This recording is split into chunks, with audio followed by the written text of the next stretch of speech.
Just imagine, you are walking through the streets of a European city just after the Second World War.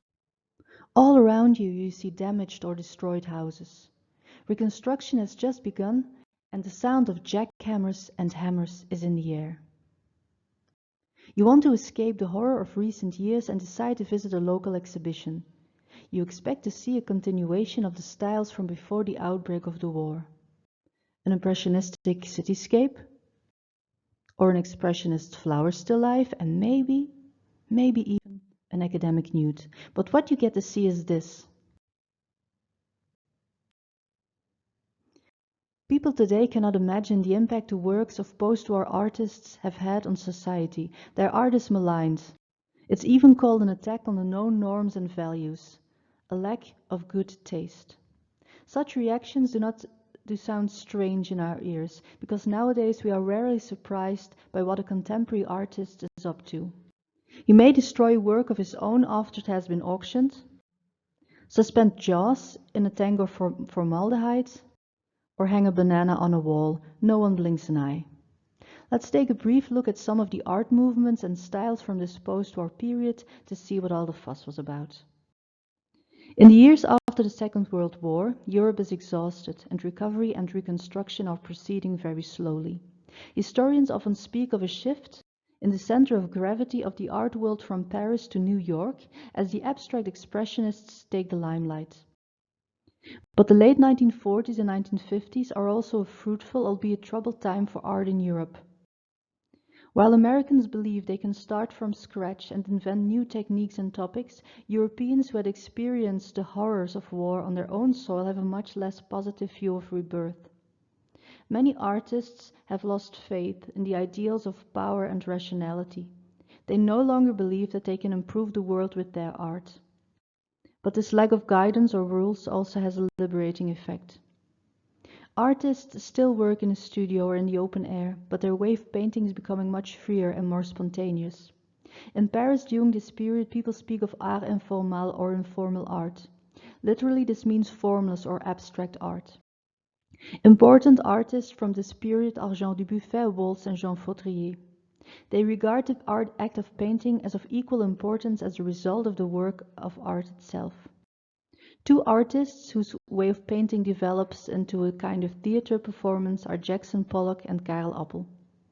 Both gentlemen throw paint on the canvas from a kind of primitive gut feeling. Pollock even earns the nickname Jack the Dripper because of this. In addition to the liberation of the act of painting, there are also some artists who are no longer satisfied with traditional painting materials. They are therefore logically called matter painters. They only feel hindered by paints because what one wants to express can't be done by paint, or paint is a medium that does not fit with what the work wants to say. Wim de Haan, for example, uses paint, ash, amber, sawdust, and sand in his paintings. Later on, he cuts through linen and jute, or even later he adds objets trouvés, giving his work the appearance of assemblages. Like the perhaps more famous Italian Anthony Bury, his art arises as a sort of process of coping with the traumatic war period. Jaap Wagemaker also likes to experiment. He will find rope, burlap, sand and sandpaper, iron bowls, broken rope, all kinds of things that he finds. Finally, there are also those artists who are difficult to place within a certain movement or style.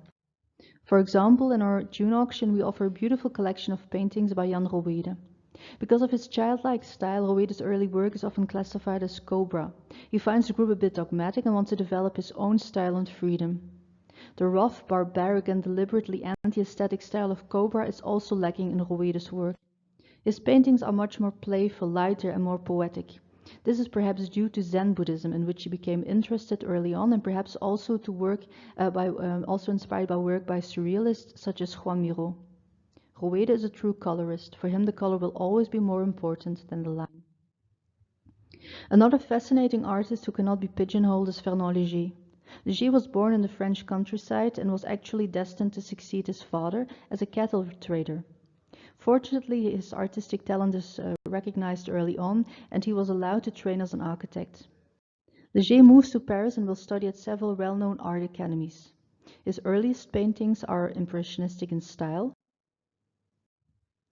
But influenced by the work by Paul Cézanne, he incorporates tube-like elements in his works.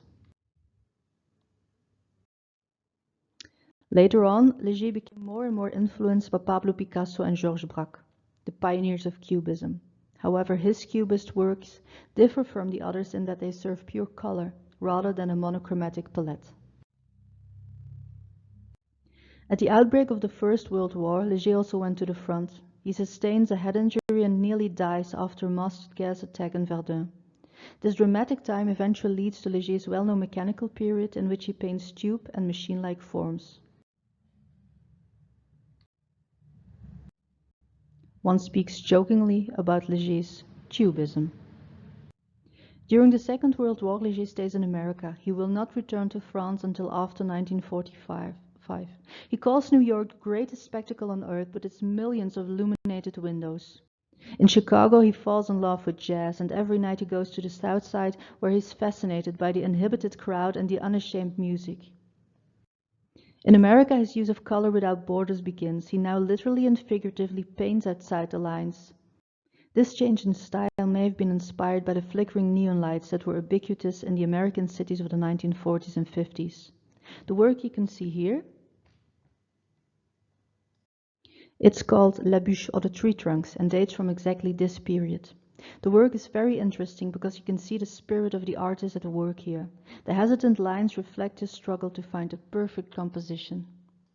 If you would like to see some of the works discussed in this presentation in person, please come to our viewing days from the 24th until the 27th of June. We look forward to welcoming you at Vendeur's Decor in Maastricht. Tot ziens, goodbye, bye.